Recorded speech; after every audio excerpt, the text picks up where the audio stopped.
બસ હનુમાનનું નામ આવે એ ભગવાન રામનું નામ. હનુમાનજી મહારાજ એ આપણને ખબર છે એમની બે ઓળખાણ બહુ છે. એક એ કે હનુમાનજી મહારાજ પ્રભુ ચરિત્ર સુનિવે ગોરસીય. એક હનુમાનજી મહારાજને રામ કથા ખૂબ રામ કથા પ્રિય છે. પણ એનું કારણ શું છે એ કારણમાં આપણે જોઈએ. હનુમાનજી મહારાજ કેમ રામ ભક્ત છે એનું અસલ કારણ સાહેબ આપણે જોઈએ. શંકર સ્વયં કેસરી નંદન, સુવર્ણ નહીં સ્વયં. શંકર સ્વયં કેસરી નંદન. જ્યારે ભગવાન રામનો અવતાર થવાનો ત્રેતા યુગમાં એ વખતે દેવતાઓ અયોધ્યામાં આવ્યા. એ વખતે ભગવાન શિવે નક્કી કર્યું મારે પણ ભગવાનની સેવામાં જવું છે, મારે પણ મારા ઈષ્ટદેવની સેવામાં. કેમ? મંગલ ભવન અમંગલ હારી, ઉમા સહિત જય જપત પુરારી. કૈલાસ પર ભગવાન શિવ મા પાર્વતી સાથે સતત રામ નામ લે છે. સીતારામ, રાધે ગોવિંદ, રાધે ગોવિંદ. અને જ્યારે આંખ ખુલે ત્યારે રામ કથા. ભગવાન શિવનું પાત્ર એટલું ઊંચું પાત્ર છે સાહેબ કે તમે ફક્ત એક જળનો અભિષેક કરો, નિયમિત જળનો અભિષેક, તો તમારા કોઈ ગ્રહ, કોઈ અશાંતિ, કોઈ ઘરમાં વસ્તુ રહે, ફક્ત જળ માગે છે. ફક્ત ઓમ નમઃ શિવાય પંચાક્ષર મંત્ર બોલી અને ભગવાન શિવને તેનો અભિષેક. ખૂબ તમને આનંદ આવશે, જીવનમાં ખૂબ આનંદ રહેશે. તો ભગવાન શિવ બે વસ્તુ કરે છે. જ્યારે આંખ બંધ કરે ત્યારે રામ નામ લે છે, જ્યારે આંખ ખુલે ત્યારે રામ કથા કરે છે. તો ભગવાન શિવને થયું મારો રામ જો આવતો હોય તો મારે પણ જરૂર છે.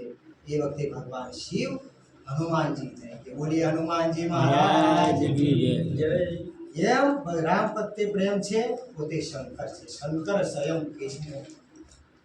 અને એ વાતનું પ્રમાણ ત્યારે મળે છે જ્યારે રાવણ જ્યારે લંકામાં હોય છે. હનુમાનજી મહારાજ લંકામાં જાય છે.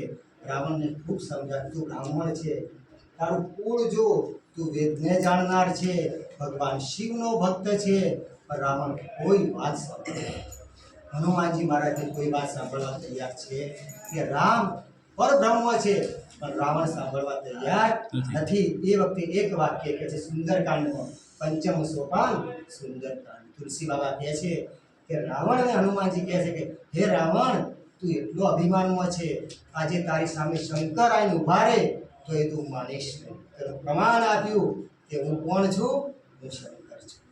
હું તારી સામે શંકર આવીને ઉભો રહે તો એ તું આજ માનીશ નહીં. કે અહંકાર વસ્તુ, જીદ એવી વસ્તુ. તુલસી બાબા કહે છે રામચરિતમાનસમાં કે મનુષ્ય જીવવું કેવું કે મુઠ્ઠી બંધ તો કરવી, પણ સમય આવે મુઠ્ઠી ખોલતા પણ આવડવી.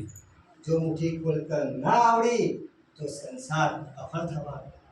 ભલે મારું મારું મારું ઘણું હોય, એટલે સંસાર છે એટલે મારું હોય, માયા હોય, પણ સમય આવે એ મુઠ્ઠી ખોલે. તો આ રીતે હનુમાનજી મહારાજ, એક હનુમાનજી મહારાજનું પ્રમાણ તુમરે ભજન રામ. તુમરે ભજન. જ્યારે રામને મળવું હોય ભગવાનને તો હનુમાનજી સુધી જવું પડે. અને હનુમાનજી મહારાજ હાથ પકડી રામ સુધી લઈ જાય. રામ, રણુજાવાળો, કૃષ્ણ, જે પણ નામ લો તમે, કુળદેવીનું નામ લો, મા અંબાનું નામ લો, તત્વ એક છે. તત્વ એક છે, તત્વમાં કોઈ ફેરફાર નહીં. સુરેશજી ઠાકોર અમારા પ્રિય મિત્ર, એ પણ ભજનમાં ખૂબ આનંદ લાવે છે. ખૂબ આનંદ.